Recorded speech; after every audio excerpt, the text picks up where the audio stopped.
It doesn't matter. Mm-hmm. Okay, so atonement on Yom Kippur. Mm-hmm. So let's see, there's the verse, and I don't know where it's from, but we say it all during Yom Kippur. Uvayom hazeh yechaper aleichem mikol chatoteichem lifnei Hashem titaru. So on this day you will be pure. You will be purified from all of your sins. I'm sorry. You will be atoned for all of your sins. Before Hashem, you will be pure. You will be pure for all your sins. And therefore, the day of Yom Kippur seems to have something to do with it. If you look in Hosea, he also says, there's the line that I quoted last week, that let us bring, in place of bulls, let us bring the offering of our lips, the fruit of our lips, or the offering of our lips. He also talks, what's the other line from Hosea? I don't remember off the top of my head, I lost it. There's also, which actually brings me up to the beginning of this class, as I had meant to discuss it before, which is the case in the book of Yonah. Yonah famously goes to the non-Jewish city of Nineveh.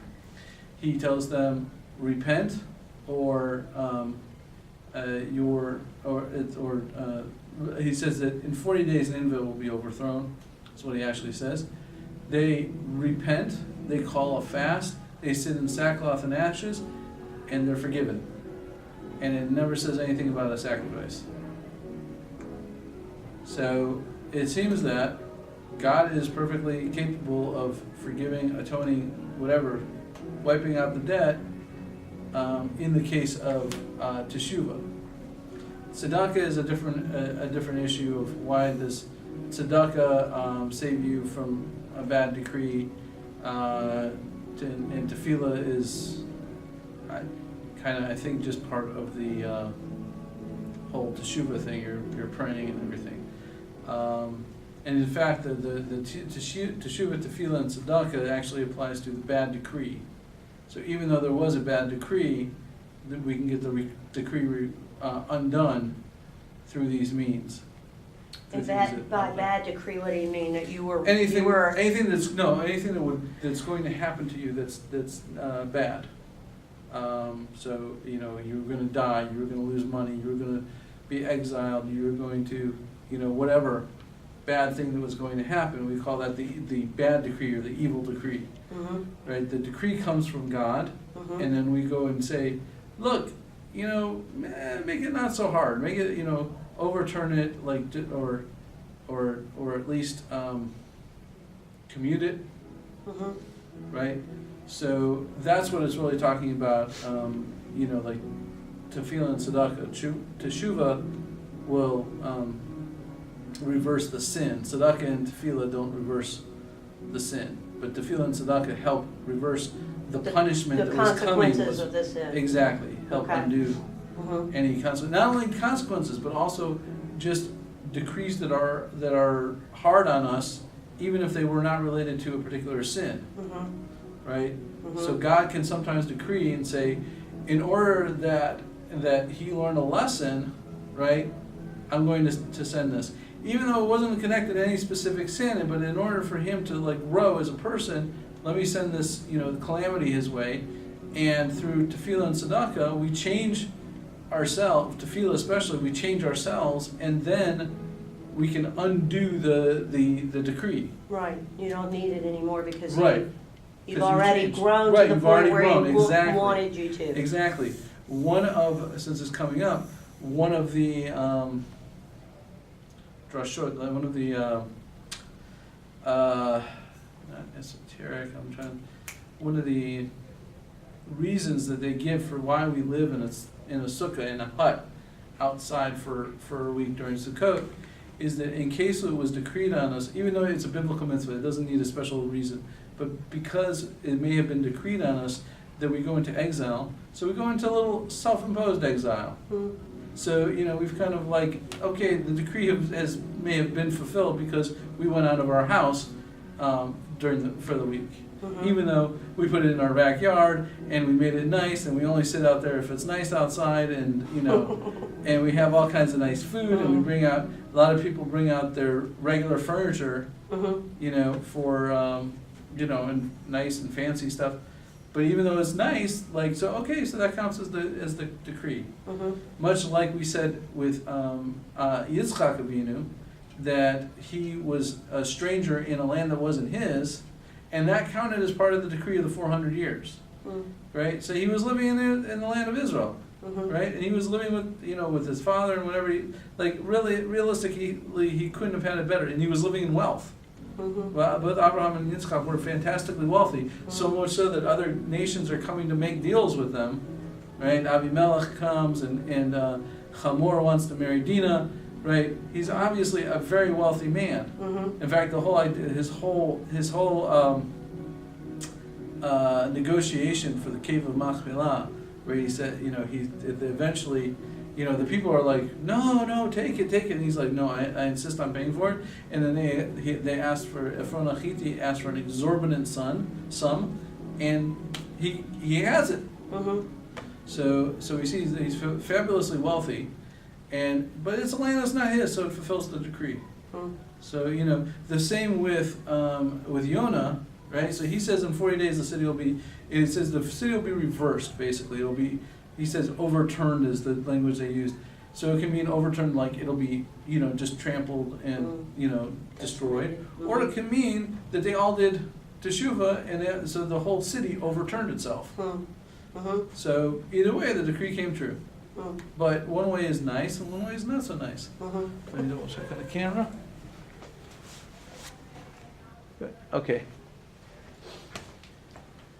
All right, and one other thing I wanted to ask you about is we talked about the kaparot, where it's traditional, some of the Jews swing the chicken, and you said that you actually gently rotate the chicken. You don't actually I mean the pictures I've seen look like they're just like whirling the thing around. Okay, so I don't know. I haven't seen those pictures. That's the impression I got when I've actually seen it done, and maybe they do it in a more gentle way. And the people I hang out with is they actually grab the chicken and hold it by its feathers, and basically just go like this. Okay. Or not feathers, by its wings. Done over your head. By its wings. So you bend down, and then you go like this. Right. So you're in a sitting position. I go like this. Right. So now I've done. So you can do it over me. Or you can do it over your own head. Okay. Right. So so that's how it's done. So right. What was your question? And you made, correct me if I'm wrong, I think you made the statement that in Judaism, there, despite that tradition that some people do, there's nothing such as the transfer of sins. Was that the statement that you made? No, in Judaism? That's not what I said. Okay, what did you say? No, so we do kind of say that we're putting their sins on the chicken. I don't think that's, in the case of the chicken, I don't think that's meant literally. When, I don't know that it may apply to, for instance, the scapegoat, or actually every korban, they would lean their hands on it and confess whatever it was. Any korban that was a sin offering, they would make a confession over before it was killed. So do you believe that was somewhat of a transference of sin to that animal? I could be, could not be. I don't know. Okay. Up on my pay grade, can I say? To include our illustrious president. All right, whatever. Is that important? It's just something, like I said, maybe I misunderstood what you said, but I thought you were saying in Judaism we don't have anything such as transfer of sin. And I don't think I ever said that. I think I did say. I mean, I remember I did say something about that. One of the messages is that we should die, we really deserve to die for disobeying God, like the chicken's going to die, but we're not going to, because we have this opportunity for teshuvah. And we also, because of God's just mercy on us, that He doesn't knock us dead every time we do something wrong. And also another thing we're doing is that, especially in the case of the chicken for kaparot, is we're giving charity. Right. And charity by itself helps annul any bad decrees against us. Okay. So, most of the Yom Kippur and Rosh Hashanah is focused on getting written into the book of life, getting a good decree for the next year. Yeah. Okay. All right. That's it. Good? Did I answer the questions? Yes, you did. Okay. Alright. I feel bad doing this when there's only one person here. Because I was gonna do the Mashiach. Oh, okay. Yeah, I want to do the Mashiach. Before we do Mashiach, I'm sure I'll have a lot to say. we have to do oral Torah. Okay. Because I never know where exactly to fit in the oral Torah concept into these lectures. Okay. So, and forgive me for saying that Christianity and Islam and Baha'i and Mormonism, they basically have a reverence and consider part of their scriptures to be what they call in English the Old Testament. We call it the Bible, and but none of them.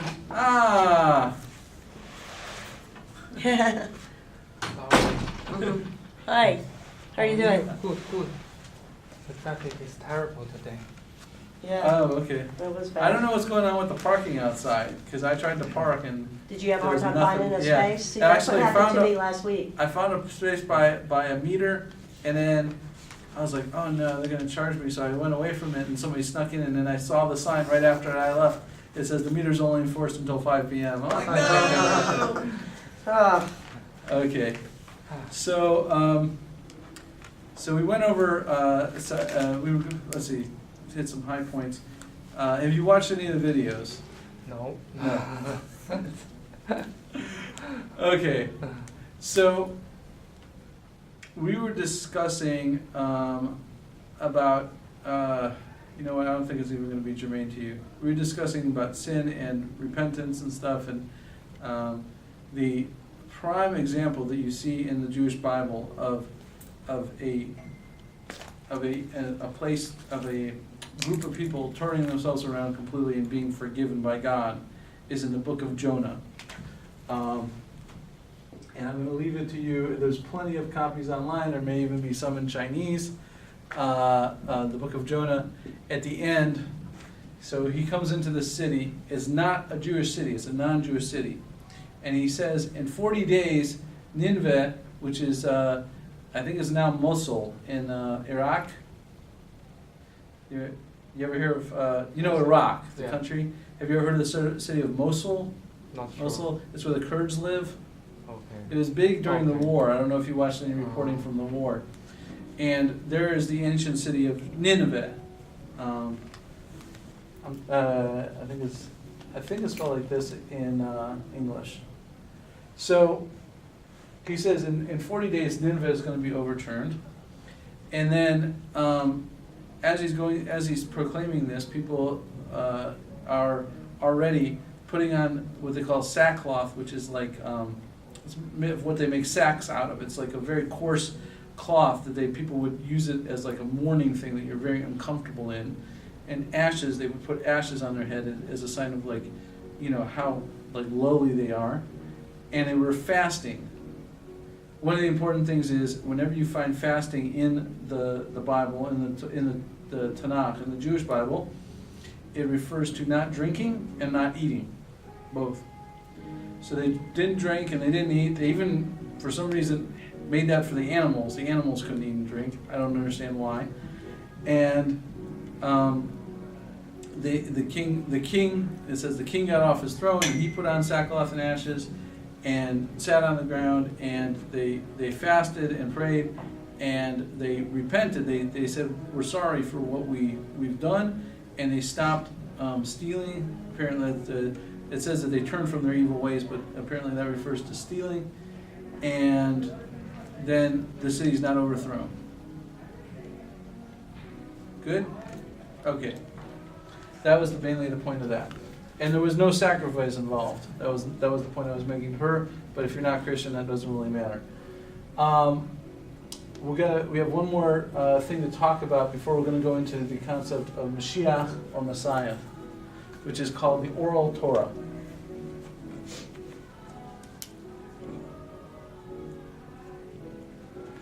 So oral is the English word, oral, meaning like you know, by mouth, instead of written. We have the oral Torah and the written Torah. We've been discussing so far the Bible is considered the written Torah. So all the religions, all the monotheistic religions, except unless you count, I shouldn't say that, because Sikh is monotheism and has nothing to do with Judaism. And I think people tell me that Hinduism is. I don't quite believe it, but don't ask me. That's a different question. Okay.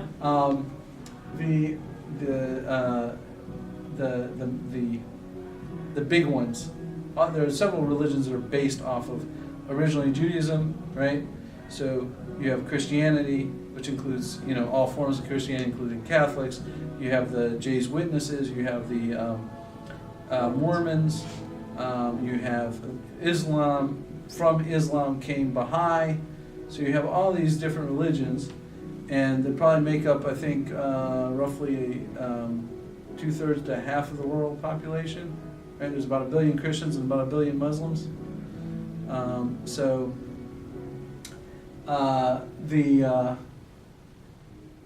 they all put in their as part of their holy literature. They put in the Jewish Bible.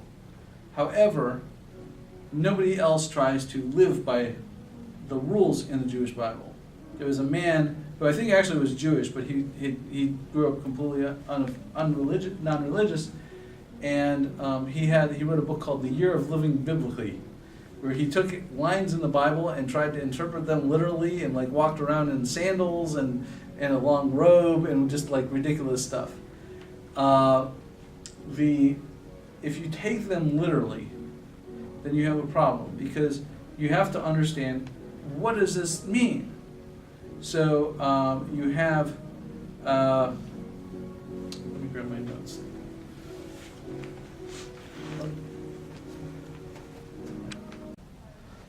All right, so never mind, I'm going to look up this particular quote when I get home. There is a verse that says, "You shall slaughter the animals in the way I have that I have instructed you," to Moses. There's a verse like that in the Torah, and it's never mentioned where God instructed him.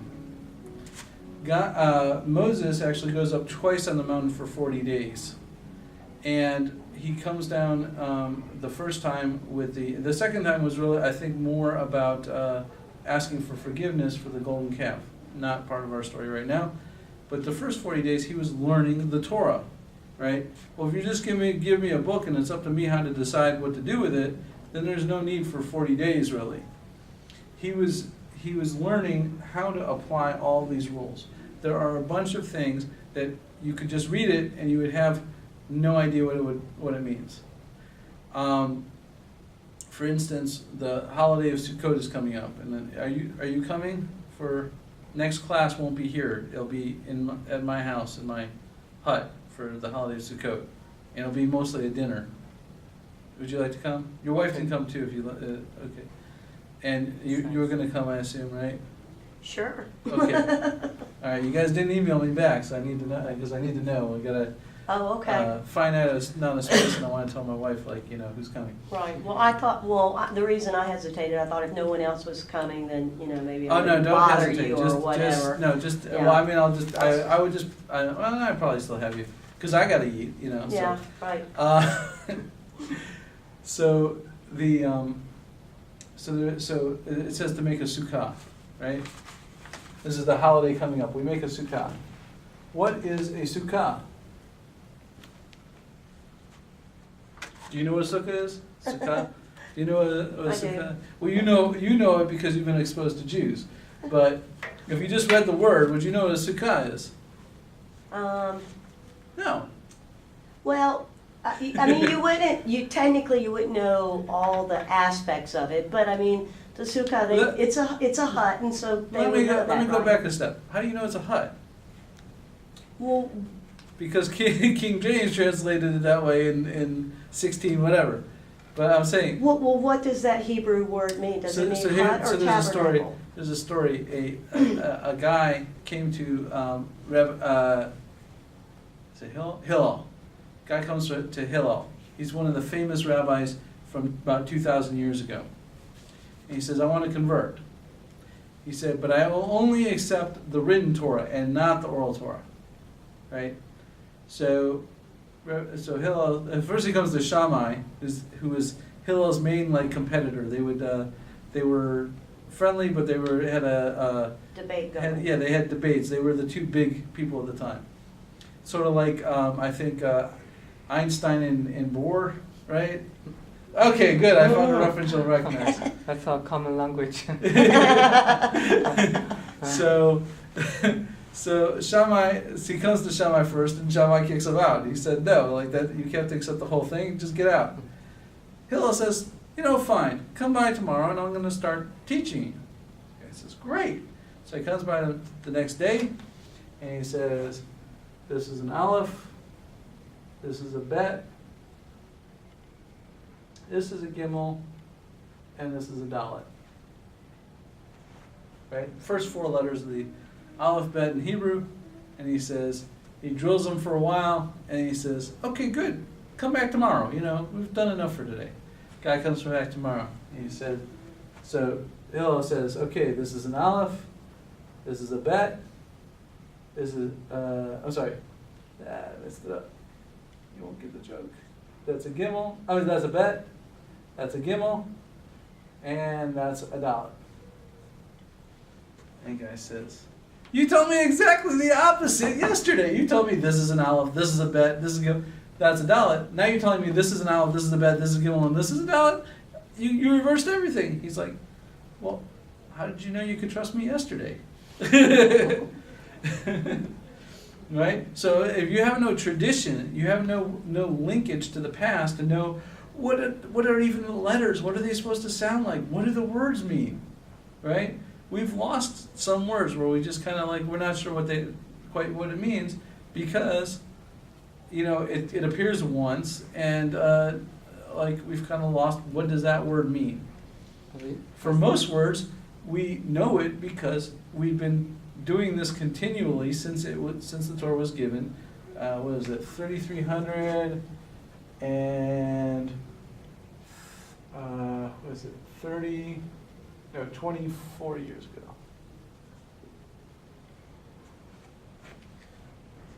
So yeah. That's a written Torah. That's when Moses went up on Mount Sinai, 3,324 years ago. So we've kept it continually, so we know when we say sukkah, we mean a hut. What does the hut look like? So the sukkah is actually very specific. You can have walls made out of pretty much anything, but what constitutes a wall? If I have a wall that high, is that a wall? No. If I have a wall as high as this room, yeah, that's a wall. What if I have a wall that's 30 feet high? Is that too high? What if it's 60 feet high? Is that too high? So actually at 30 feet is too high. It's the cutoff, right? So what is too high? Then what do you put on the top of it? What makes it a hut? So we put branches, things that are like, what do you call it? Like plant material on top. It can't be metal. It can't be, it can't be like shaped into things. Like there's a whole thing that goes. There's a whole book of discussion of what constitutes the sukkah and the other things that go on with the Sukkot holiday. So all that is basically, in order to live by something, right? you need an oral tradition. Even like the Constitution, lahavdil, as we say, I don't mean to compare the two literally, but the Constitution of the United States, we have a Supreme Court, so things come up. Did the Constitution really mean this? Does the Constitution protect pornography? Does it protect, does it protect, the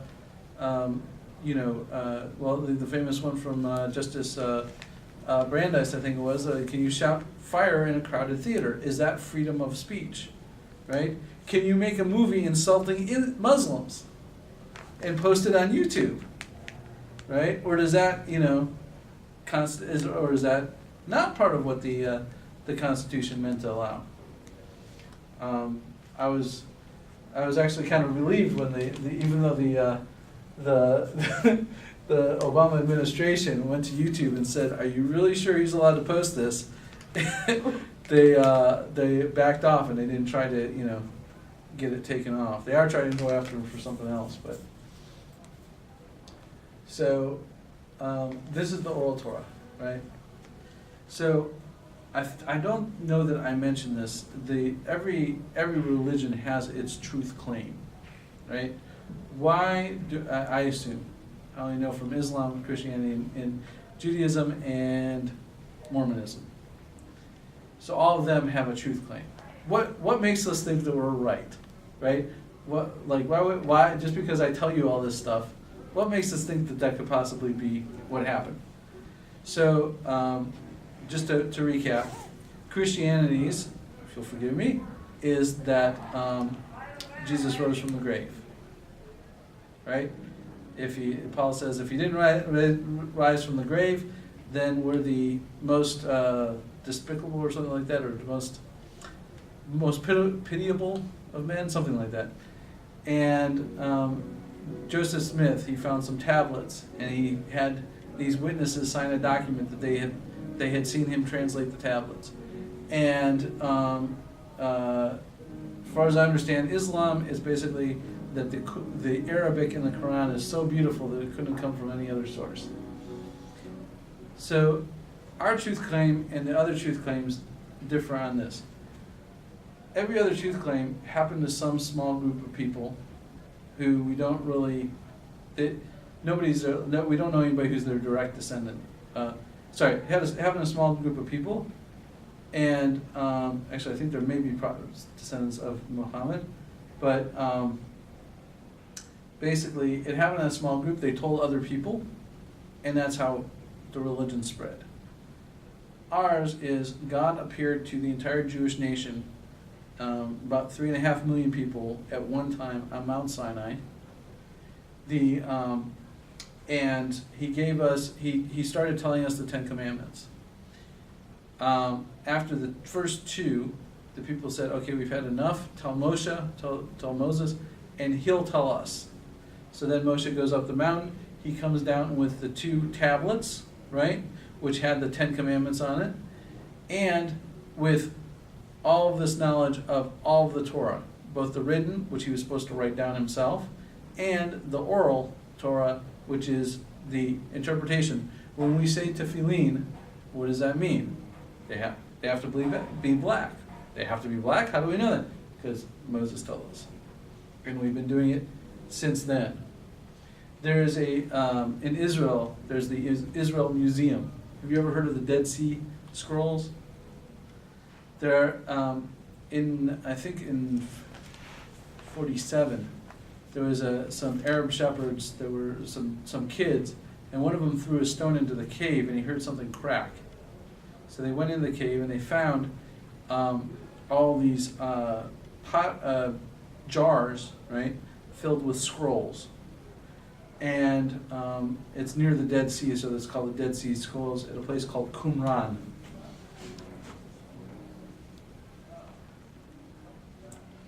And on these scrolls were various books of the Jewish Bible and a bunch of other things. The sect apparently was an heretical sect. They weren't normative. They didn't follow normative Judaism as we understand it, but they had copies of books of our Bible in there, and they were the oldest copies found, and they match what we have today. they also found in the same cave tefillin, which I was talking about, which I'll bring in another day. It's one of the objects that we use, and I'll explain it then. But they found all these things, and so they have the scroll of Isaiah is one of the books that they found, and they have it displayed in the Israel Museum, the scroll. So I heard this story once, and I certainly believe it because it's entirely possible.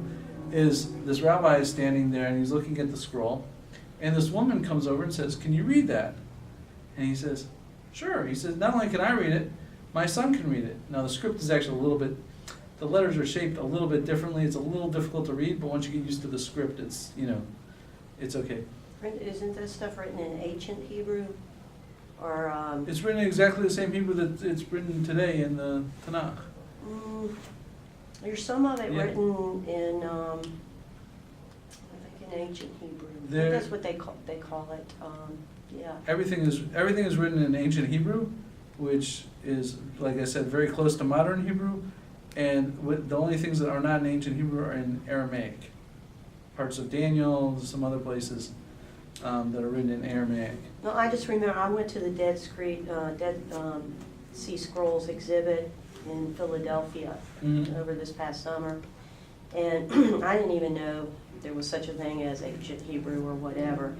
And I remember looking at some of the scrolls, and it talked about the four-letter tetragrammaton, the Mhm. name of God.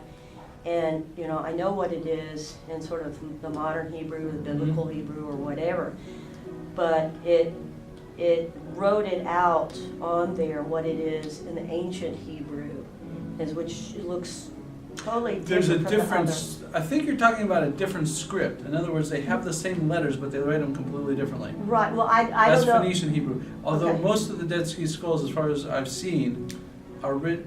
There's two scripts, and I one of them I don't really know, which it'll look like this and stuff. Yeah, that's it right there. It's called like the Phoenician script. Right, I think that's another name. I don't know. for it. It's used by the Samaritans and stuff, and some other groups. Mhm. Or Samaritans, and Mhm. it was used as an everyday alphabet. Mhm. However, the letters correspond one to one with this alphabet, Mhm. right? It's just a different script, Mhm. and that's not what the Isaiah is written in. Okay, well, I know they found a lot of scrolls, and so I didn't know if So Isaiah there may was be written. there may be other ones in this one, but Okay. the scroll of Isaiah is written like this. Okay, And but it's tricky. It's the same script, but it's just a little bit off. Like if you read German, like older German things, like from the 1900s or something like that, it's very hard to make out what the letters are. But it's the same letters, and then once you figure it out, you're good. mhm. So the guy looks at so the guy says, "Yeah, I can read it." He said, "Not only that, but my 14-year-old son can read it." And he calls over his 14-year-old son, and he kind of looks at it for a second, because like I said, it takes a little while to get, and he starts, it was his, it was the portion that he had to read for his bar mitzvah the year before. So he already knew it by heart. Point was that we have copies of this that go back 2,000 years, right? That's the oldest, as far as I know, extant copies that we can find. It's very dry in the Middle East, so some of these things are very well preserved. So the Oral Torah is the collection of everything that about what was written down, that was passed down through Moses. And then later on in history, some of it got to be forgotten. It was passed down teacher to student, and some of it they started having debates about. There were two reasons for a debate. One is because something new happened that nobody had to deal with before. We have this in modern days when we deal with things like electricity. So there's debates. Is it more like this thing or is it more like that thing? Electricity, I'm not going to get too far into it, but it's like, is it like fire? Is it like building? Because you're building a circuit. So that's one reason. Another reason is the certain things got forgotten, and they're trying they're debating back and forth which way should it be. They have a lot of source material. There's a lot that everybody agrees on, but there's disputes about things like, this is a much later controversy, but, we can say, we count our hours for certain things. We say, oh, you can do this until the third hour of the day. So what we do is we take daylight, we divide it into 12 segments, and we say that's the 1/3 of that is 4 hours, right? We don't use hours literally. Well, when do you start counting from? Do you start counting from, when it's the first bit of light comes, or when you can actually start seeing the sun? So there's debates about that sort of thing. So Moshe passed this down, but some of it started being forgotten, and eventually they decided to write down a shorthand version of it called the Mishnah.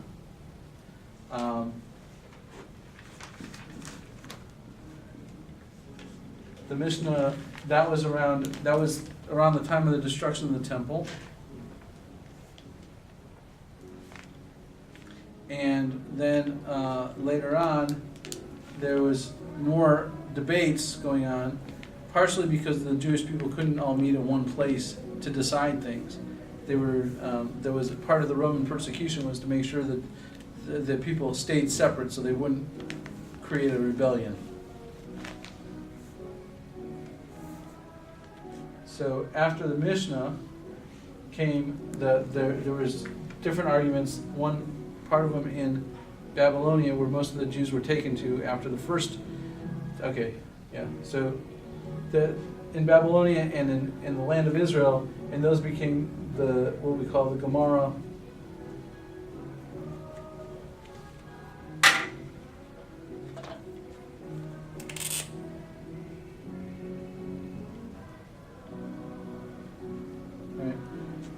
It's also called the Talmud.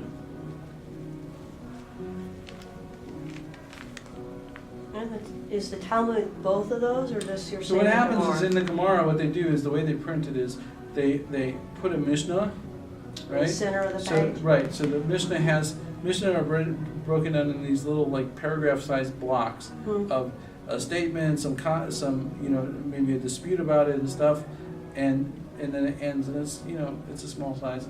And then what they do is they put that at the beginning, and then what they do is they just start talking about it in a stream of consciousness manner.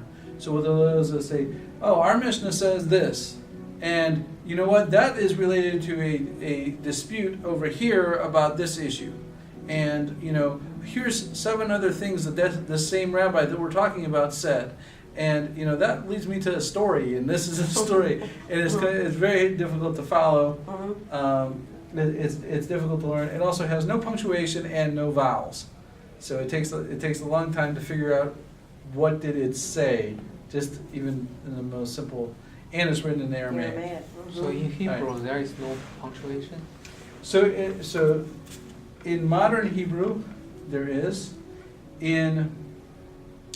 In the Torah itself, it's not written down, the punctuation. Based on, we have a tradition of how to read it, and that tells us where do you stop, and where do you start, and that sort of thing. But when they write in the Torah, they don't. In modern Hebrew, they do, and they use regular punctuation from English, colons and periods and commas and stuff. The same to Chinese, traditional Chinese, ancient Chinese doesn't have. No punctuation in ancient Chinese? Right. Okay. Remember I was talking about the vowels and how you read it, like it's chelev or chalav, or that sort of thing. I said, these are the consonants, and when you write the word, it's just the consonants. Right? So this can be chelev, which is a type of fat, or it can be chalav, which is milk. Right?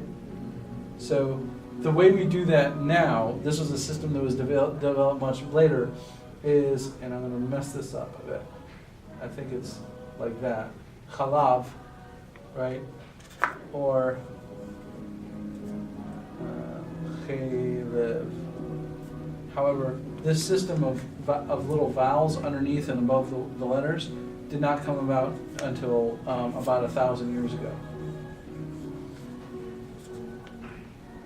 And they don't use it in the Torah itself, and they don't use it in the Gemara.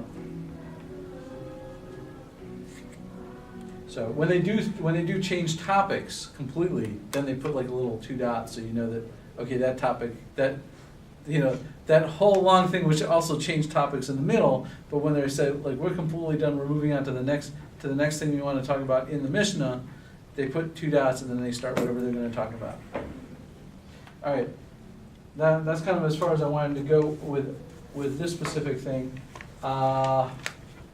So I wanted to get to that because I wanted to discuss what was Jewish life supposed to look like? So we come into the land of Israel, and we're going to skip ahead about 400 years. They pick a king, and they had this traveling tent called in the Hebrew it's called the Mishkan.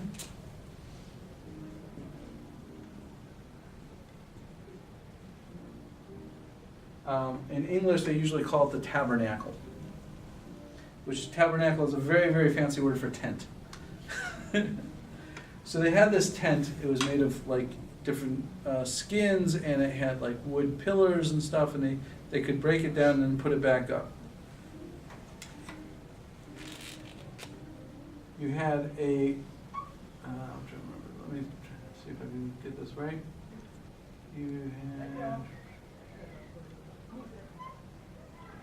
and then you had a courtyard, and I think back here was the Ezrat Nashim, if I'm not mistaken about that. Everything else I'm pretty sure of. They did, when they talk about doing sacrifices, so there were sacrifices that were done out here. There was stuff that was done in here, and this is the Holy of Holies. So this is called the Holy, right? The Kodesh. And this is called the Holy of Holies, or Kodesh. Kodeshi.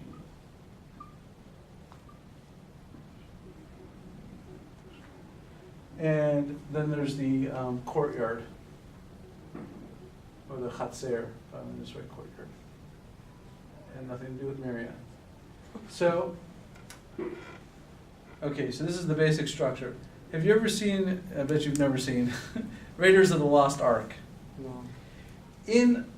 Inside this Holy of Holies, there's a big box, and it contains, so Moses went up on the mountain, and he came down with the 2 tablets. Have you ever seen that from the 10 Commandments or anything?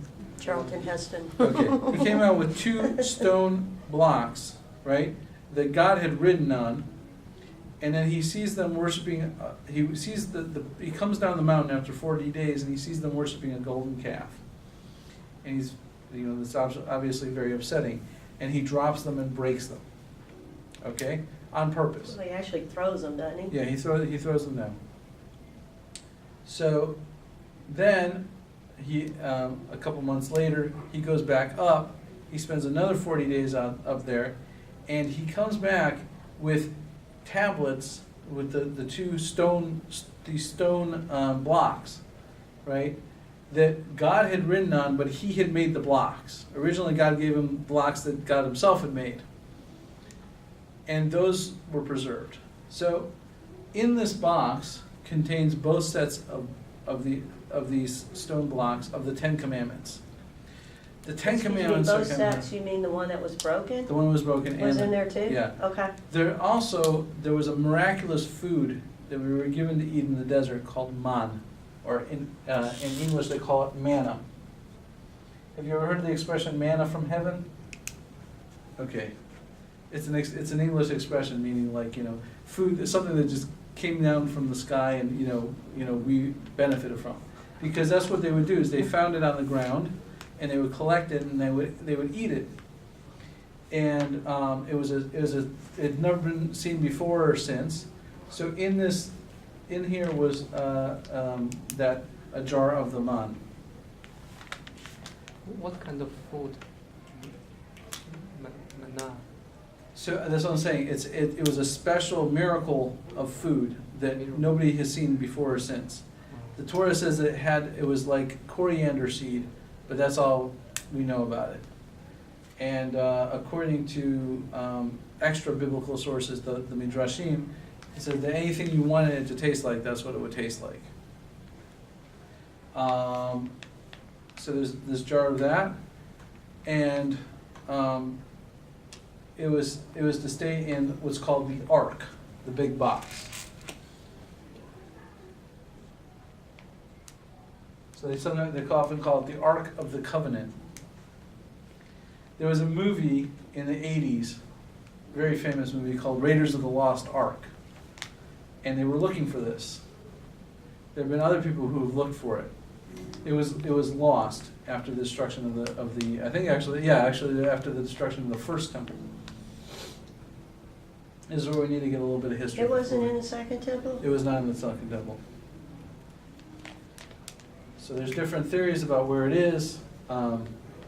Some Christians believe that it was in Ethiopia. There was a special on PBS about it, about how people in Ethiopia say, yeah, it's here in Ethiopia in this one church and whatever. I seriously doubt that. So this is called the Ark of the Covenant. It was a box that was inside here. There was a high priest, right? There were a bunch of priests who work in here, and they're all descended from Aaron, who was the brother of Moshe. There were a bunch of priests working in here doing all the sacrifices. They would burn incense and everything. There's a whole service on that. One day a year, which was actually yesterday, right? It was Yom Kippur. And that one day a year, the high priest would go into this room. And that was, and then there was a cloud that would reside here, and that was the Shekhinah, which was a physical manifestation of God's presence. It was something very awesome to and only he got to go in and he couldn't really look at it, but he went in there with it and offered incense in there one day a year on Yom Kippur, the day that we get forgiven for our sins. And that was yesterday. That was the holiday yesterday. That's why we fast. So this is what the temple looked like, right? So, I'm sorry, this is what the Mishkan looked like. And the temple, when King David moved the Jewish capital to Jerusalem, and and his son built the temple, right? And it's, have you ever seen the Western Wall? The Wailing Wall? Have you ever heard of the Wailing Wall? Where the Jews pray? In Jerusalem? Have you ever seen the big gold dome? Have you ever seen the big gold dome? I can't remember. I only remember there is a big temple and there is a special wall. Right, Yeah, that's what I'm talking about. People pray there. So imagine this same thing, right? Except that this is now a permanent structure instead of being a tent. These are walls, right? And there's a big building here, right? That are big walls and high. And then inside of that is a smaller room, and that's this. Okay? Got it? So that's the temple. So what they did was they modeled the temple on the tabernacle, on the tent, right? So it's the same layout, but these are actual walls now instead. Is it bigger inside? It is bigger, yes. Okay? So they built this big edifice, right? All right, now, okay, so the Jewish people have a king, and they have a high priest, and they have a bunch of priests doing these sacrifices, right? This is the time of King Solomon. Have you ever heard of King Solomon? Mm-hmm. Right, he was the one that built the temple in Jerusalem. So that is considered the ideal Jewish picture. That is the high point of our national existence so far. As we were saying before, the idea the Bible is actually full of basically second chances. Okay, that plan didn't work out. Let's go to plan B. So I said the first plan was Adam in the Garden of Eden. He was not gonna eat from the tree of knowledge, and he was gonna live forever, and then he'd be as perfect as a human being can be, and that'd be the end, right? He would live with Chava, his wife, and they'd have children, and those children would be as perfect as human beings can be.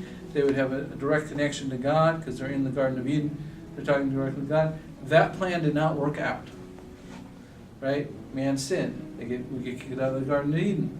So there's plan B after plan B. Then, okay, anybody can come and be part of this nation of God. We're taking all comers. We talked about that in the first class. Well, only Abraham and his children signed up. Okay, so that's what we got. So now the plan is basically so now the idea is that the Jewish people should serve as a model society in its own land with a temple and a king, and they should show people this is the way to connect to God. And in the temple, they would bring sacrifices on behalf of all the nations. Actually, specifically on Sukkot, not through the nations prodding, there was 70 sacrifices brought during the course of Sukkot, which represented the 70 primary nations of the world. When the nations first split out and went their separate ways, there were 70 of them, and therefore we have 70 as the number of nations that encompass the entire world outside of the Jewish people. This is the ideal. The Jews are very close to God. They're doing what God's Torah says to do, right? One of the things I didn't mention is there's 613 commandments that are incumbent on Jews in the Torah, right? And there are 7 for non-Jews. Commitment? Commandment. Things you must do. Okay. Thou shalt not. These are things you must do. That's a command, like in a military, you give a command, right? These are the commandments that God gave us. So we have 613 for Jews, and there are 7 which apply to everybody else, right? Those we talked about before. Those are the minimum standards of being a decent human being in a world where there's a God. So, is this in the temple or in the? The 613 commandments? Right. No, that encompasses all of life. Oh, I mean. But it's written in the Torah. In the Torah, Yeah. Yeah. There's 613 commandments written in the Torah, and that's what we have to practice. And that's what we do practice. And we'll discuss, and we discussed before about the 7 commandments that non-Jews, the Chinese, the Americans, the British, the French, they all have 7 commandments that apply to them. All right, so now we set up what does the ideal look like. Now we're going to skip ahead. There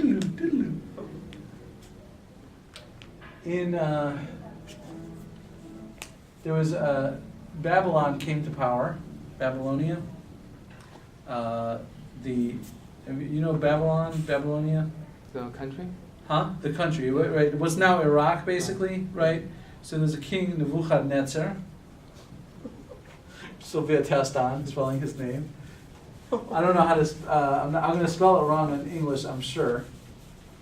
I don't know. I think there is an accepted. I'm not sure if there's an accepted English spelling.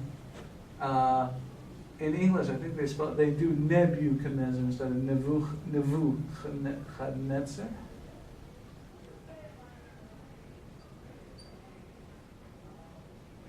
Is anywhere near close? It's probably very close, yeah. Okay, so let's see, I could calculate it. All right, so the first temple stood for 410 years, right? That was the first temple. They actually built it. Okay, so hang on a second. Let's go back one step. Let's see, 852, 400. I think it was 442 years. 442 years from the Exodus that we talked about, right? We talked about the Exodus and the giving of the Torah. That all happened as one thing, right? We went out of Egypt. 50 days later, God appeared to us on Mount Sinai and gave us the Torah and gave us the 2 luchot, and then Moshe wrote down the Torah for us to keep. And that's all the laws that we were talking about. The 613 come from that book. That's what we talk about, the Chumash, the first part of our Bible. So 442 years until the building of the first temple, right? By this point, there's a king, and King Shlomo, King Solomon, and he builds the first temple. And then that temple lasts 410 years. It's destroyed by Nebuchadnezzar, who was the king of Babylonia, and basically he was the king of all the known world. He conquered all the way through Egypt. So he destroys the temple, and he takes a bunch of Jews into exile into Babylonia, Babel. I'm going to call it Babel from now on.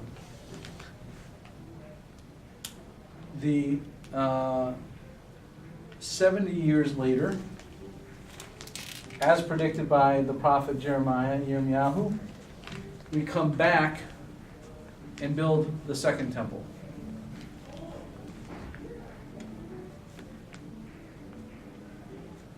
The second temple lasts 420 years.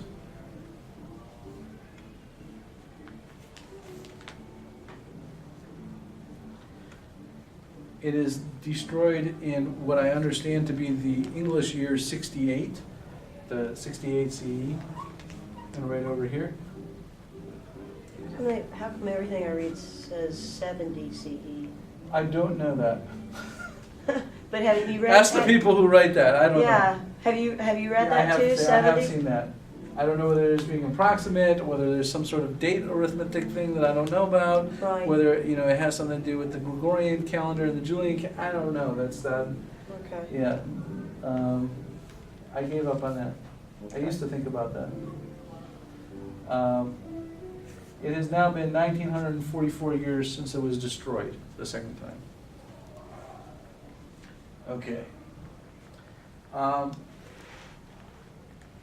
Who destroyed the second time? The second time was destroyed. It was destroyed by Titus, by the Romans. Trying to remember how he actually destroyed it. And I think there was a handover of power. I think Vespasian was the one before him, right before him, was the emperor when he started destroying it, and then he gets word that he's going to become the emperor, and he became the emperor.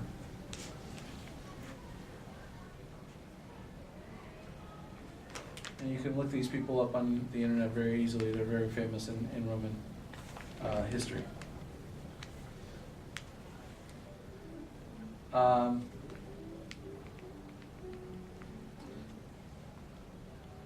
Okay. I've skipped a lot of history, as you see. Like, fascinating things happened in between, but we're going to just skip them for now because I want to try and get to Mashiach, even though we're supposed to have 20 minutes left. All right. Can I erase this? All right. In English, they call it Messiah.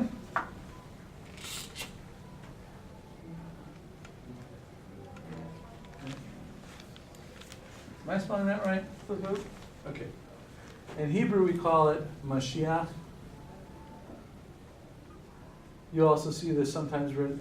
There's no correct spelling of Hebrew words in English, so you will sometimes see this with an O, Moshiach. But trust me, it's Mashiach.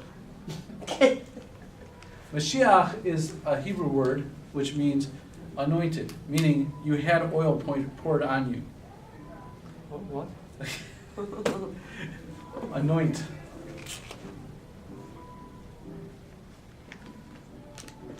Anoint is a procedure that they do with kings and in our case with priests, and they take oil, Mm-hmm. like usually get olive oil, and they pour it over his head, and they say, "You are now such and such, and now he is such and such." They do this. They did this even for kings. I don't know if they still do it, like in Britain, but historically they also used it for kings. This Mashiach means someone who's had this done to him. Good? All right. So, as one famous rabbi I know points out, he says if you asked at the time of the first temple, of the second temple, if you were walking in the streets of Jerusalem and you said, "Where is the Mashiach?" they would say, "Which one?"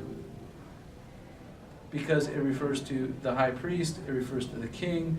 I think I think there were maybe some other ones that were anointed. When we use it with a capital, right? That's important when you're reading the Bible, because a lot of times when it says Mashiach, the word Mashiach in the Bible, it doesn't mean this Mashiach. This Mashiach, right, is a king who is going to lead us in the future. He hasn't come yet.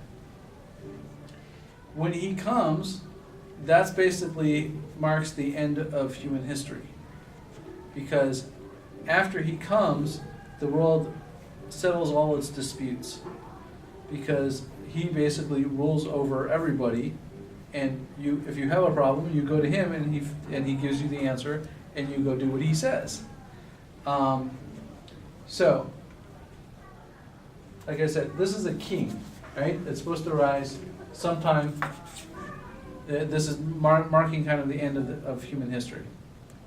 This is going to be an interesting challenge, because I often do this with Christian audiences, and one of the main reasons I do this part of the class is because what Christians mean by Messiah is completely different than what Jews mean by Mashiach.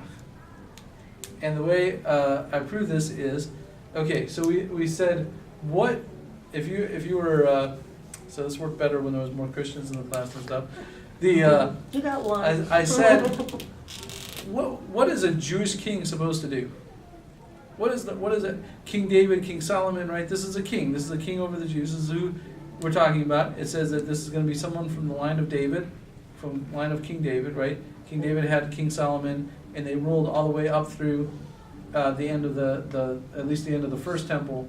The second temple gets more fuzzy, but they ruled up until the end of the first temple, right? So what would a Jewish king do? What are things kings do? What are things a Jewish king specifically would do?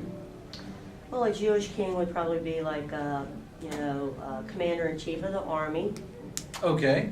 What would the army be supposed to do? Well, if there were any battles or whatever to be fought, that's, what Okay. the army and, I guess, security and the Okay, usual yeah. stuff that an army would do. All right. So let's say defend the Jewish people. And I'm gonna put the. All right. We'll wait till that. That's good. The commander of the army, right? Okay. He's gonna be basically in charge of any wars that happen, right? Mhm. What else would a king do? We said what would we say that would we just talked about stuff that's missing. Like what would a king? What would a Jewish king do, and what would a Jewish king do in the context of the end of time? If he was restoring basically a kingdom that doesn't exist now, right? There is no Jewish kingdom now. So what would he do? Go ahead, just Well, I mean, he would settle disputes. settle disputes. He would judge. Find that to judge. What else? He would make decrees. Okay, well, I'm gonna leave that under judge. Okay. Decree, laws, decisions, that sort of Mhm. thing. What else? Now you're restoring a kingdom that doesn't exist now, right? You're restoring a kingdom that doesn't Right exist. now, this kingdom doesn't exist, and you're a Jewish king and you're restoring it, right? You What- have. I'm what else are you? being tricked up, I guess, by how you're saying it. I Yeah, mean, I know. we're living in this present time, which is Right. imperfect time, if you will. Right. What would we do in order to get back to that perfect time? What things would also have to happen? Well, people actually would have to quit doing bad things and sinning. Is that really the role of the Mashiach? Well, no, Like to- but I mean, that's an answer to your question. What would it No, have we to talk- do we to just- form the perfect society? We just talked about what the Jewish society looked like. How would we get back to that? What's missing? Okay, back to where the temple Right. was there. Right. You got to have a rebuilding of the Right. temple. Back to King Solomon's time, right? We need to rebuild the temple. And reinstitute the sacrificial system and the priests. I'm going to leave that. That's true. Levites. That is very true. How I'm going to leave that under rebuild temple. Hmm? I think that's a good catch-all for that. Okay. What else did was important about, what else was in that system? For instance, location. Well, Jerusalem. Jerusalem, yes. Yes. Rebuild Jerusalem. And the Israel people But that's have kind to of out included in rebuilding the temple, we'll put it separate. the children of Israel have to be back in the land of Israel. Right, ingather exiles. Mm-hmm.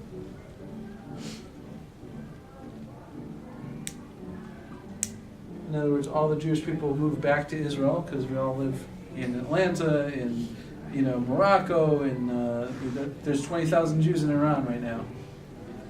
And my rabbi's father is actually flying to Iran and coming back. Like, he goes there for vacation.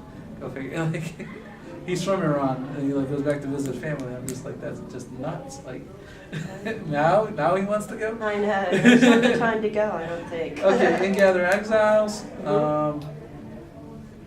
Did we leave out anything? What should the Jews be doing? Well, you kind of said it before, but you said stop sinning. Well, they should be doing the 613 right. mitzvot. Let's say he's going to encourage that. He's going to lead. Let's say he's even going to lead it. Right? He's going to lead Torah observance.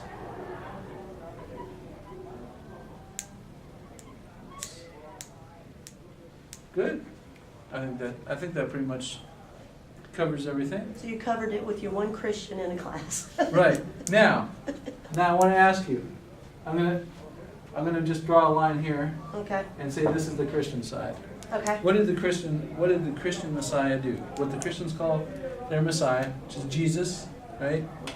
If you're familiar with him, Christmas, So that's Jesus. So this Jesus, is Christian, right? So is Jesus coming back again?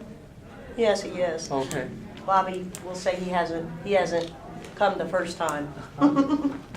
But yeah, a Christian would say he's come already. We obviously disagree that the person Jesus is his name, right? Yeshua.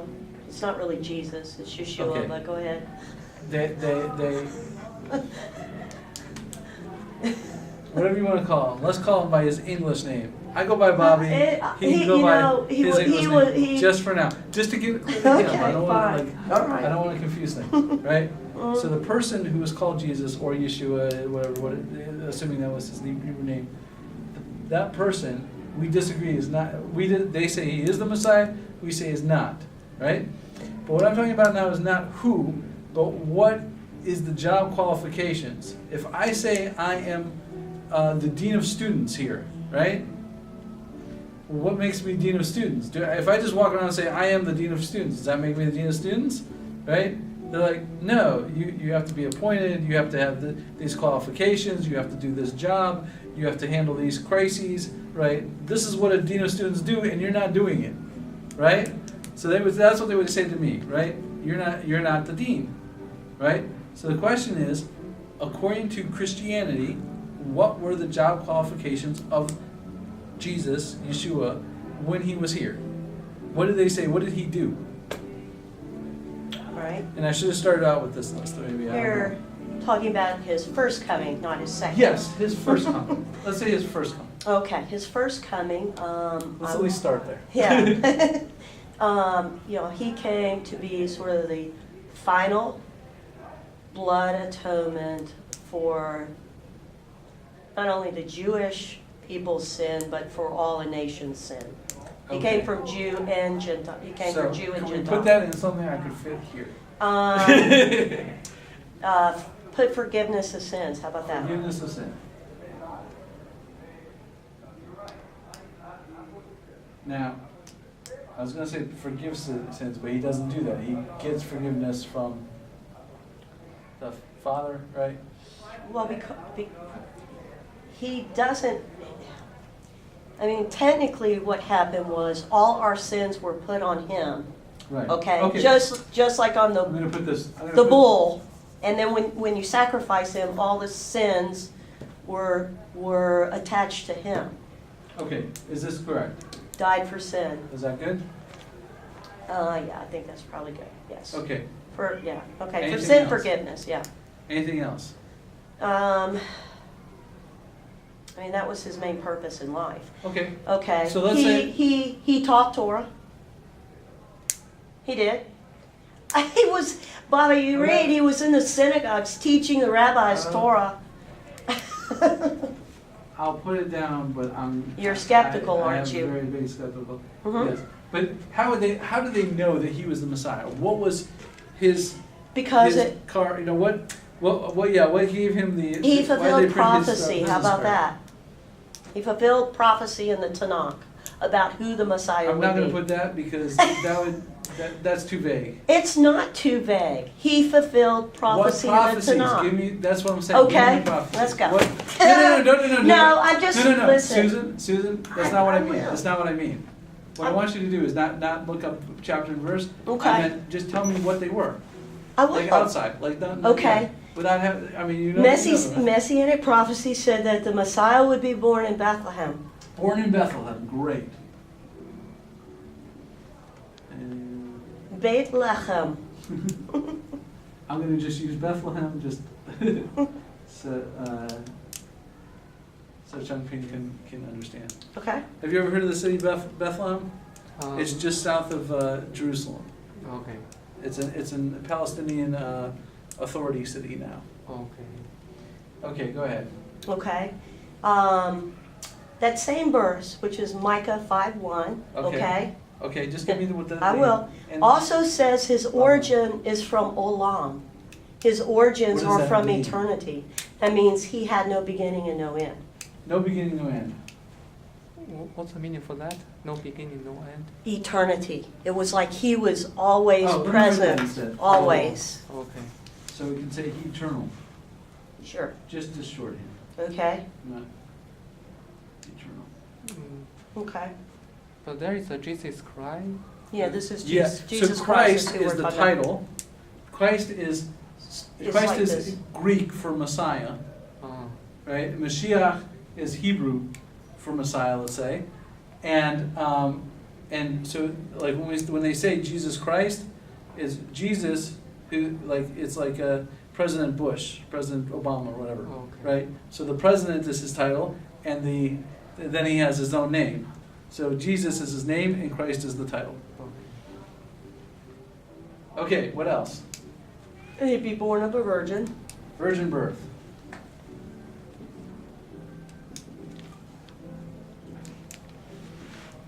Forgive me for asking, but do you know what the word virgin means? Yes. Good.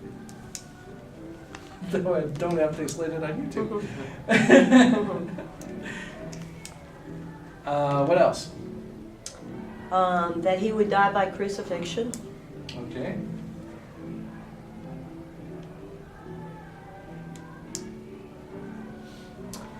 That he would suffer, he would be a man of suffering, and that he would be rejected by his own people. Okay.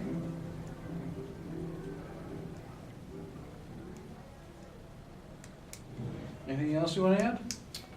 That he would come again. Okay. So in his second coming, okay, he's going to fulfill these Jewish roles over here on this other side, on his second coming. This is his first coming. Okay.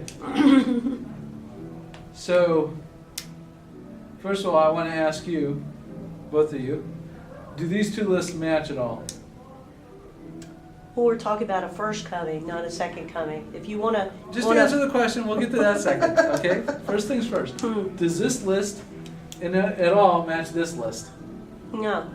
Okay. Are you, Right, I agree. you would agree that they don't match at all, right? So, this is the list, and this is really the list. Like, if you look through a lot of the prophecies, so I'm going to tell you what Maimonides says.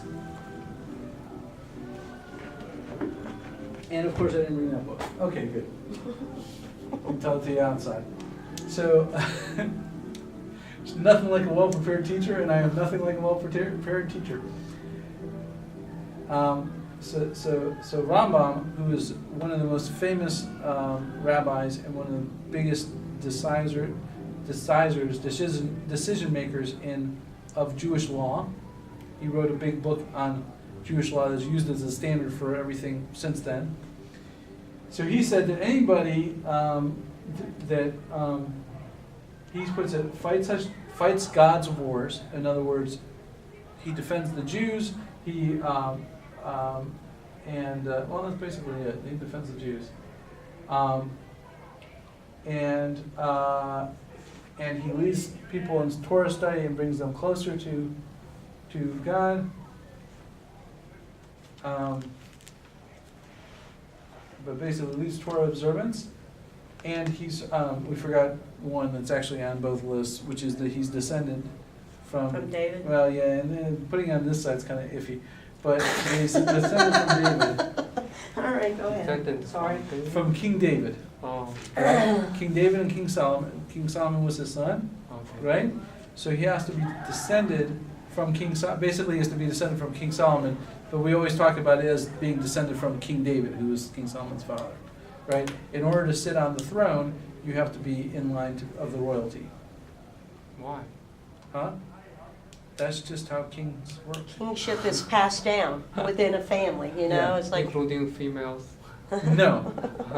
No, so that's an interesting question.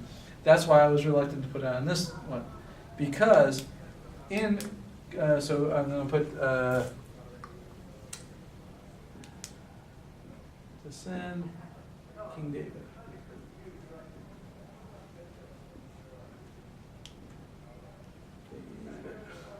Okay. In the Christian Bible, right, they have the New Testament that's an add-on to our Bible. They have two lineages for Jesus. Right, now I got to get into a lot of explaining Christianity.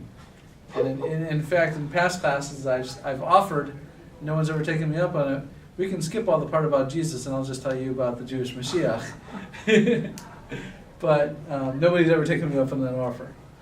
And I figured you wouldn't either. In the Christian Bible, there are two family trees that are given for Jesus, and they don't match. And what the Christians say is, okay, Jesus so they say he was born of a virgin birth, which means his mother was Mary, but his father is directly God, right? And then they say, but he had an adoptive father named Joseph. Okay? So you've heard all this before? Yeah. So what they say is, one of those lineages is for Mary, and one of those is for Joseph. Okay? How is he then a descendant of King David? Right? We said that the kingship line goes by the father, doesn't go by the mother. And his father is God, who is not a descendant of King David. As awesome it would be if God was your father, he's not a descendant of King David. So that's why I was reluctant to put it over here. Because they say, you see these two genealogies show that he's descended from King David. But one of them is for Mary and one of them is for Joseph. And both of them are But descendants neither- of King David, correct? But, Both of them have King David If those in their genealogies, yes, assuming Right. those genealogies are correct, both Mhm. of them would be descended from King David. Right. But if a Chinese baby is adopted, right, by the king, does that make him a descendant of the king? No. Right? It doesn't matter who I adopt. Now, in fact, if I were to adopt a non-Jewish baby, they would not be Jewish unless and until I convert them, right? Until they go through the conversion. Then they become a convert. Then they're not even technically, this gets in a different area, they're not technically my child for certain things. Like when their name is not Ben Reuven Mordechai, my Hebrew name. Like you go by your father, you go so-and-so, son of so-and-so. So if they would get called like that, it happens when you get called up to the Torah to read or something like that, they would not be called up Ben Reuven Mordechai, they would be called up Ben Avraham Avinu, because all converts are called by Abraham's name. let's skip that. I went on an aside, and I shouldn't have. But the point is that kind of like we don't have a virgin birth. The verses that they talk about this happening, it's not clear that it is a virgin because it uses the term alma, which means a young woman, right? So, and in fact, for all of that. There's an explanation for all of that. But go ahead. Right, there's their explanation, there's our explanation. You can get your own we class, have different too. opinions. There is a verse that says he'll come from Bethlehem. However, if you guys stay in Atlanta, do you have children? No. Oh, okay. Well, this would be a little better if you did. Can you get some real quick? If you had a child and they were born in the United States, would they still be Chinese? Depends. Not even talking citizenship, but if I met them on the street and they said, "Oh, Yeah. what's your lineage?" They would say, "I'm Chinese." Yeah. Right? Yeah. So let's say they married. Let's say their children or grandchildren and say, "Are you Chinese?" I walk up to one of your great grandchildren. You guys have been living in the United States for the last 80 years, right? And you're nice and old, and you have great grandchildren. I want to walk up to one of your great grandchildren, and say, "Are you Chinese?" What would they say? No. I don't know. You don't think they would say yes? At least part? That's hard. Huh? It's hard. You don't think they would say yes? Your great grandchildren wouldn't say yes. I'm Chinese. I don't know. There's a good chance they wouldn't. Okay. I really do. All right, that's not. It's all right. not working for you. Let's take another. My last name, right, is Weinman, right? My father's name was Weinman. My grandfather's name was Weinman. My great grandfather's name was Weinman, right? So, if I had sons, which I don't, if I had sons, their last name would be Weinman, right? So what it says is like out of Bethlehem. What it literally says is out of Bethlehem will come this person who's the Mashiach. That goes all the way back to David. It's just telling you that it's another way of saying this is a descendant of King David. Where were their origins? From the town of Bethlehem. Just like your great-grandchild's origins will be from China. Even if they never live in China, Now, a day in their life. I don't know that you're saying that Their right. origins will be from China. I am. No, I don't understand what you're For saying. us, I don't understand what you're saying, Bob. in other Tell words, me again. this verse Yes. just means he's descended from King David, because King David was from Bethlehem. That's true. So you're saying born in Bethlehem means It that... doesn't say born in Bethlehem. It says from out of Bethlehem will come whatever. It You want me to means, read it? huh? You want me Go to read ahead, it? go ahead. I mean, While then you're we looking- can while- have a clear understanding. While you're looking up, I'm going to go into like one. So, to us, if you come and say, "I am the Mashiach," right? These are the things based on verses in the Torah, in the Tanakh, that we are looking for, right? A Mashiach who doesn't So Rambam says, if you do this, and this, right? Which you can do without actually having fulfilled your mission yet as Mashiach, right? Even if you really haven't started you being a king yet, right? You could do these three. You could fight the enemies of the Jews, not commander of the army, I'm sorry, I meant as far as fighting God's wars. Mhm. Lead Torah observance and be a descendant of King David. Even someone fairly young could do that before they ever got into power. So he says, anybody who does these, you can think is going to be the Mashiach. And if they fulfill the rest of this, because this is, these all require actually having power. And then judging it would be the last one, is when you've fully taken power to be able to, establish your reign. When we are looking for a king, which we are looking for a literal king, we're expecting him to do these things. So Rambam says, if he does these three things, you can think maybe he could be Mashiach. You can even say, oh yeah, he's probably Mashiach, right? Maybe you can even say he is Mashiach. If he dies, then he's out of the running. Then he says, then he's like one of the great men of Israel, who did a lot of good, but they weren't Mashiach. We also have the concept of someone who had the potential to be Mashiach and didn't accomplish it. Chizkiyahu, King Hezekiah, who's mentioned in the Bible, who the army of the Assyrians, Assyria,